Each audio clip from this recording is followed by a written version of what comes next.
thanks for joining us today. Throughout history, people have wondered what happens after death. Does the soul live on forever, or does life end completely in the grave? While many today assume the Bible clearly teaches the soul's immortality, the Old Testament paints a much more complex and thought-provoking picture.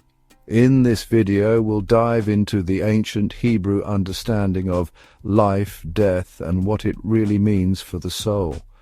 Was immortality a belief held by ancient Israel, or did it come from somewhere else? Let's explore what the Old Testament actually says about the immortality of the soul. Before we continue, please remember to subscribe, like, and share. The most important biblical statement for understanding human nature is found in Genesis chapter 2, verse 7. Not surprisingly, this text forms the basis of much of the discussion regarding human nature, since it provides the only biblical account of how God created man. The text reads, "Then God formed man of dust from the ground and breathed into his nostrils the breath of life, and man became a living soul." Historically, this text has been read through the lenses of classical dualism. It has been assumed that the breath of life God breathed into man's nostrils was simply an immaterial, immortal soul implanted into the material body. And just as earthly life began with the implantation of an immortal soul into a physical body, so it ends when the soul departs from the body. Thus, Genesis chapter 2, verse 7 has been historically interpreted on the basis of the traditional body-soul dualism. People who read the Old Testament references to nephesh, which in the King James Version are translated 472 times as soul, with a dualistic mindset will have great difficulty in understanding the biblical view of the body and the soul as being the same person seen from different perspectives. They will experience problems with accepting the biblical meaning of the soul as the animating principle of both human and animal life. Furthermore, they will be at a loss to explain those passages that speak of a dead person as a dead soul or nephesh, such as Leviticus chapter 19, verse 28, Numbers chapter 5, verse 2, Haggai chapter 2, verse 13, and so on. For them, it's inconceivable that an immortal soul dies with the body. The prevailing assumption that the human soul is immortal has led many to interpret the phrase "man became a living soul" from Genesis chapter 2, verse 7 in the King James Version to mean that man obtained a living soul. This interpretation has been challenged by numerous scholars who are aware of the difference between the Greek dualistic and the biblical holistic conception of human nature. For example, in his classic study, Anthropology of the Old Testament, Hans Walter Wolff comments on Genesis chapter 2, verse 7, saying, "What does nephesh or soul mean here? Certainly not soul in the traditional dualistic sense. Nephesh or soul was designed to be seen together with the whole form of man, and especially with his breath. Moreover, man does not have nephesh or soul. He is nephesh or soul. He lives as nephesh or soul." The fact that the soul in the Bible stands for the whole living person is recognized even by Catholic scholar Dom Wollstonecraft.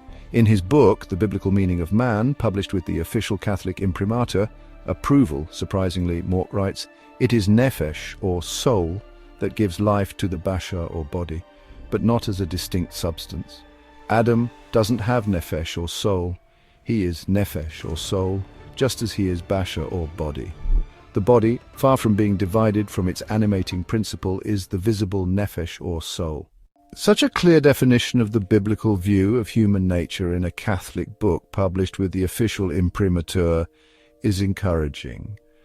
The problem is that Mork's scholarly study, though published with the imprimatur, does not affect the traditional dualistic Catholic view, which is based on tradition, not on biblical research. From a biblical perspective, the body and the soul are not two different substances, one mortal and the other immortal, abiding together within one human being, but two characteristics of the same person. Johannes Pedersen admirably sums up this point by this proverbial statement: The body is the soul in its outward form. The same view is expressed by H. Wheeler Robinson in an equally famous statement.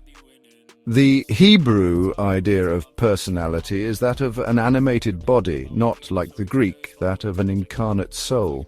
Summing up, we can say that the expression "man became a living soul" or nefesh haya does not mean that at creation his body was endowed with an immortal soul as a separate entity distinct from the body. Rather, it means that as a result of the divine inbreathing of the breath of life into the lifeless body, man became a living, breathing being, no more, no less. The heart began to beat, the blood circulated, the brain to think, and all the vital signs of life were activated. Simply stated, a living soul means a living being. The practical implications of this definition are brought out in a suggestive way by Dom Mork, who said man as nefesh or soul means that it is his nefesh or soul that goes to dinner, tackling a steak and eating it. When I see another person, what I see is not merely his body, but his visible nefesh or soul, because, in the terms of Genesis chapter 2 verse 7, that is what man is, a living nefesh. The eyes have been called the window of the soul. This is actually dichotomy. The eyes, as long as they belong to the living person, are in themselves the revelation of the soul. The meaning of living soul as simply living being is supported by the use of the same phrase living soul or nefesh haya for animals. In our King James Version Bible, this phrase appears for the first time in Genesis chapter 2 verse 7, when the creation of Adam is described. But in the Hebrew Bible, we find the same phrase already in Genesis chapter 1 verses 20, 21, 24 and 30. In all four of these verses, living soul, nefesh haya, refers to animals, but translators of most English versions have chosen to translate it as living creature rather than living soul. Why? Simply because they are conditioned by the belief that animals do not have a soul.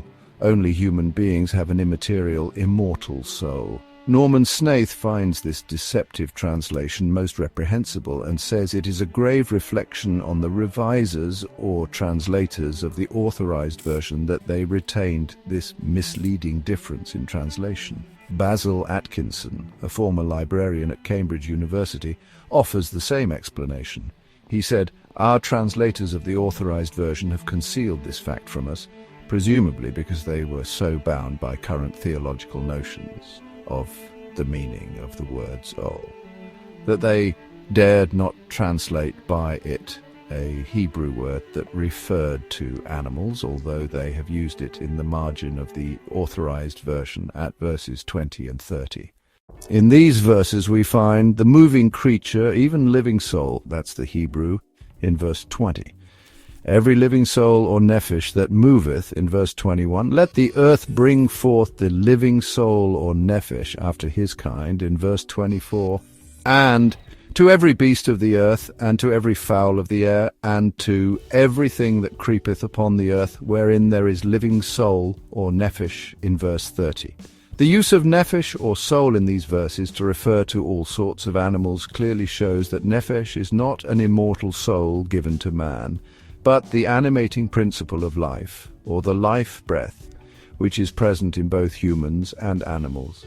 What distinguishes the human soul from that of animals is the fact that humans were created in God's image, that is, with godlike possibilities unavailable to animals. The important point to note here is that both man and animal are souls because they both share the same animating life principle or life breath. Summing up, in the context of creation, the word nephesh or soul is used to designate the animating principle of life which is present in both human beings and animals. At this point, we wish to explore the broader use of nephesh in the Old Testament. Since nephesh occurs in the Old Testament 754 times and is rendered in 45 different ways, our focus now is on three main usages of the word that relate directly to the object of our investigation. In his state-of-the-art book, Anthropology of the Old Testament, which is, widely acknowledged as a classic study by scholars of different religious persuasions, Hans Walter Wolff entitles the chapter on the soul as Nephesh, or needy man. The reason for this characterization of Nephesh as needy man becomes evident when one reads the many texts which picture Nephesh, or soul, in dangerous life and death situations. Since it is God who made man a living soul and who sustains the human soul, the Hebrews, when in danger, appealed to God to deliver their soul, that is, their life. David prayed, "Deliver my soul," or nephesh, from the wicked. That's from Psalm 17, verse 13. And for thy righteousness' sake, O Lord, bring my soul, or nephesh, out of trouble. That's Psalm 143, verse 11. The Lord deserves to be praised, for he has delivered the soul, or nephesh, of the poor from the hand of the evildoers, as we find in Jeremiah 20, verse 13.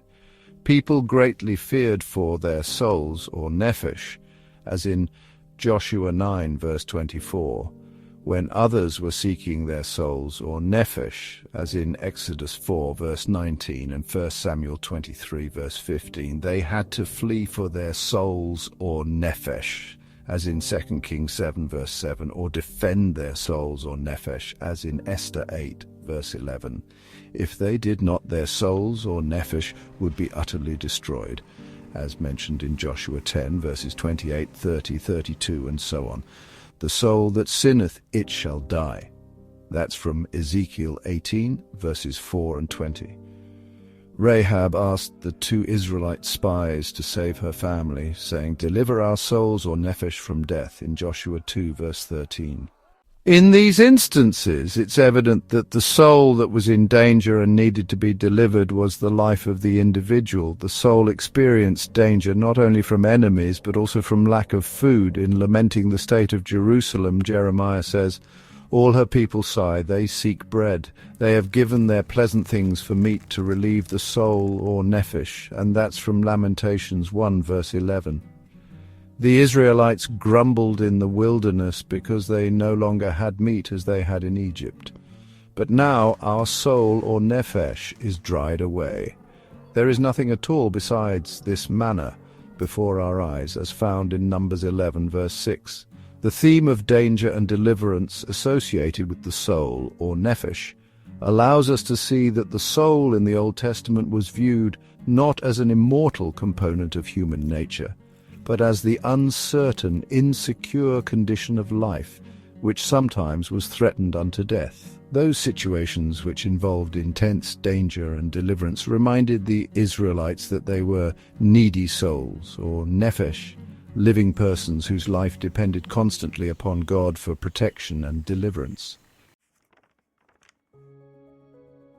Being the animating principle of human life, the soul functioned also as the center of emotional activities. In speaking of the Shunammite, 2 Kings 4, verse 27 says, "Her soul, or nephesh, is vexed within her." David cried to the Lord, seeking deliverance from his enemies, saying, "My soul, or nephesh, is also sore vexed. Return, O Lord, deliver my soul, nephesh," and that's in Psalm 6, verses 3 to 4. While the people were waiting for God's deliverance, their soul was losing vitality. Torrehoff notes that because the psalmist often wrote from within this experience of danger, the psalms include phrases such as, "Their soul fainted in them." That's Psalm 107, verse 5. "My soul melts for sorrow." Psalm 119, verse 28. "My soul languishes for salvation." Psalm 119, verse 81. "My soul longs, yea, faints for thy courts." Psalm 84, verse 2. "And their soul melted away in their evil plight." Psalm 107, verse 26. Job asked, "How long will you torment my soul?" Job 19, verse 2. "It was also the soul that would wait for deliverance. For God does my soul wait in silence." Psalm 62, verse 1. "I wait for the Lord, my soul waits, and in his word I hope." Psalm 130, verse 5. Since the Hebrew knew all deliverance came from God, his soul would, take refuge in God, as it says in Psalm 57, verse 1, and thirst for him, like we read in Psalm 42, verse 2, and 63, verse 1. Once the danger had passed and the intense, precarious nature of the situation was over, the soul would praise God for deliverance received. My soul makes its boast in the Lord. Let the afflicted hear and be glad, from Psalm 34, verse 2. Then my soul shall rejoice in the Lord, exulting in his deliverance, as in Psalm 35, verse 9. Hans Walter Wolff rightly observes that the emotional content of the soul is equated with the self or the person, and is not an independent entity. He cites as an example Psalms 42 verse 5 and 11 and 43 verse 5, in which the same song of lament and of self-exhortation is found. Why are you cast down, O my soul, and why are you disquieted within me? Hope in God, for I shall again praise him. Here, Wolff writes, Nefesh, or soul, is the self of the needy life thirsting with desire. Nothing in these passages suggests that the soul is an immaterial part of human nature, equipped with personality and consciousness and able to survive death. We shall note that the soul dies when the body dies. The soul, or nefesh, is seen in the Old Testament not only as the seat of emotions, but also as the seat of personality. The soul is the person as a responsible individual. In Micah 6 verse 7 we read, "Shall I give my firstborn for my transgression, and the fruit of my body for the sin of my soul, or nefesh?" The contrast here is not between body and soul. In commenting on this text, Catholic scholar Dom Woolston-Mork writes, "The meaning is not that the soul is the human cause of sin, with the body as the soul's instrument. Rather, the nefesh, the whole living person, is the cause of sin. Therefore, in this verse, responsibility for sin is attributed to the nefesh as the person." We find the same idea in several texts that discuss sin and guilt. If a soul or nefesh shall sin through ignorance, as it says in Leviticus 4 verse 2, King James Version. And if a soul or nephesh sins, he shall bear his iniquity, from Leviticus 5 verse 1.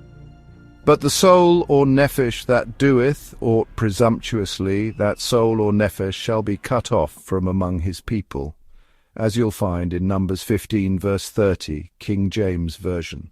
Behold, all souls or nephesh are mine, and well the soul or nephesh that sinneth, it shall die. Texts such as these clearly indicate that the soul is the responsible person who thinks, wills, and sins, and consequently is subject to the death punishment. Any physical or psychical activity was performed by the soul, because such activity presumed a living, thinking, and acting person. In the Old Testament, no division of activity between the soul and the body exists, because both two manifestations of the same person. The soul includes and presumes the body.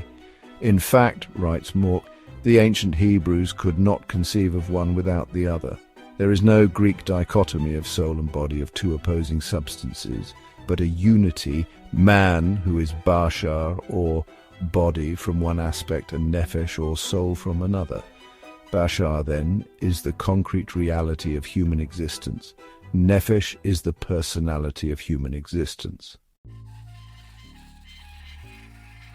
The survival of the soul in the Old Testament is, really tied to the survival of the body, since the body is basically an outward manifestation of the soul. This explains why the death of a person is so often described as the death of the soul. When death occurs, writes Johannes Pedersen, then it is the soul that is deprived of life. Death cannot strike the body or any other parts of the soul without striking the entirety of the soul.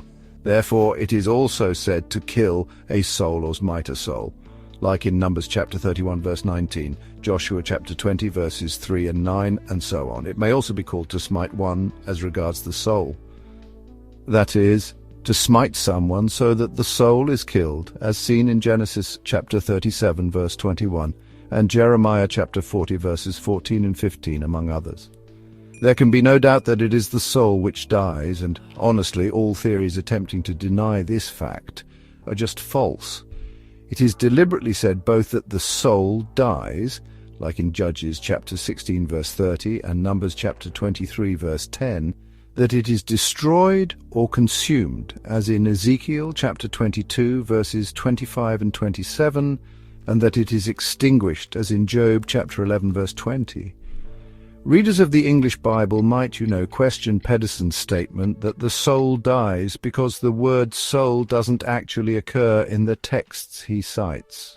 For example, when talking about the cities of refuge, Numbers chapter 35, verse 15 says, "Anyone who kills any person or nephesh without intent may flee there." Since the word soul nephesh doesn't show up in most English translations, some folks might argue that the text is just talking about the killing of the body and not the soul at all. But the truth is that nephesh is definitely in the Hebrew text, though translators, probably because of their belief that the soul is immortal and can't be killed, usually chose to render it as person. Their unbiblical, deceptive assumption is, pretty much discredited by those texts which, even in the English version, clearly speak of the death of the soul. For example, Ezekiel chapter 18, verse 20 reads, "The soul that sins shall die." You can also see this in Exodus chapter 18, verse 4. The fate of the soul is, linked to the fate of the body. As Joshua conquered the various cities beyond the Jordan, we're told again and again that he utterly destroyed every soul or nephesh. That's in Joshua chapter 10, verses 28, 30, 31, 34, and so on. The destruction of the body is seen as the destruction of the soul. In the Bible, writes Edmund Jacob, nephesh or soul refers only to the corpse prior to its final dissolution and while it has distinguishable features. When the body is destroyed and consumed so that its features are no longer recognizable, then the soul no longer exists because, as it said, the body is the soul in its outward form. On the other hand, when the body is laid to rest in the grave with the fathers, the soul is also at rest and lies undisturbed. You can see this in Genesis chapter 15, verse 15, chapter 25, verse 8, Judges chapter 8, verse 32, and 1 Chronicles chapter 29, verse 28. In conclusion, the various usages of nephesh or soul in the Old Testament never, convey the idea of an immaterial, immortal entity that can exist apart from the body. On the contrary, what we've found is that the soul, or nephesh, is the animating principle of life, the life breath that's present in both human beings and animals. At death, the soul simply ceases to function as the animating life principle of the body because really the fate of the soul is inextricably connected with the fate of the body, which is the outward manifestation of the soul. Thanks for joining us. Don't forget to subscribe, like and share for more biblical insights.